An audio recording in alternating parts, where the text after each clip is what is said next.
Die Mittagssonne brannte auf Andi, einen kleinen braun-weißen Welpen, als er winselnd auf dem staubigen Bürgersteig lag. Seine jämmerlichen Winselgeräusche gingen im Lärm der Stadt unter, verschluckt vom Hupen der Autos und dem Gespräch der Passanten. Niemand schien ihn zu bemerken, sein kleiner Körper war an eine rostige Metallröhre gefesselt, die ihn zu Boden zog. Die Ketten waren schwer, die Sonne unerbittlich und die Luft dick vom Geruch von Abgasen und Schweiß. Peter, ein junges Mädchen mit hellen, neugierigen Augen, ging von der Schule nach Hause. Sie hatte ihre Kopfhörer auf, verloren im Rhythmus ihres Lieblingssongs, als ein leises, verzweifeltes Winseln durch die Musik drang. Sie blieb stehen, ihr Blick wurde von der jämmerlichen Figur angezogen, die auf dem Boden kauerte.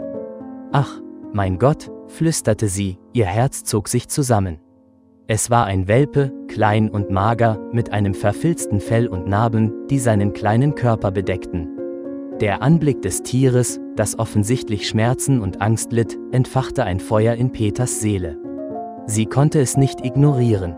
Sie zog ihr Telefon heraus, ihre Finger zitterten, als sie die Notrufnummer für den Tierrettungsdienst wählte. Aber als sie die automatische Ansage hörte, wurde der Anblick des Welpen, der winselnd in der Hitze lag, unerträglich. Dies war keine Situation für bürokratische Verfahren. Sie musste jetzt handeln. Peter ging langsam auf den Welpen zu, ihre Schritte waren zögerlich. Als sie näher kam, sah sie die Ketten, das schwere Metall bis in seine fragile Haut. Der Welpe winselte wieder, sein Schwanz war zwischen seinen Beinen versteckt, und seine Augen, die voller Angst und Verzweiflung waren, trafen Peters. Sie kniete nieder, ihre Hand streckte sich aus, um seinen Kopf zu streicheln, ihre Stimme war sanft und beruhigend. »Alles wird gut, Kleiner«, flüsterte sie, ihre Stimme zitterte vor Sorge. »Ich bin hier, um dir zu helfen.« Sie sah sich um, suchte nach dem Besitzer. Es war niemand in Sicht. Sie versuchte, noch einmal anzurufen, in der Hoffnung, jemanden zu finden, der helfen konnte, aber es gab keine Antwort. Das Telefon glitt aus ihrer Hand, als eine Welle der Hilflosigkeit über sie hereinbrach. Sie musste etwas tun, sie musste den Welpen aus der Sonne, aus den Ketten befreien. Aber wie? Sie war nur ein Mädchen, allein, und die Ketten waren stark. Dann kam eine Frau aus einem nahegelegenen Laden, eine Einkaufstüte in der Hand. Sie sah Peter mit einem neugierigen Ausdruck an. Als sie Peters Not sah, zeigte Peter auf den Welpen. »Dieses arme Ding«, rief sie, Tränen quollen in ihre Augen. »Es ist angeschlossen, kein Wasser, kein Essen, und es ist krank.« Die Frau, ihr Gesicht war weich von Mitgefühl, näherte sich dem Welpen. Sie sah ihn an, ihre Augenbrauen waren zusammengezogen, und dann wandte sie ihre Aufmerksamkeit den Ketten zu.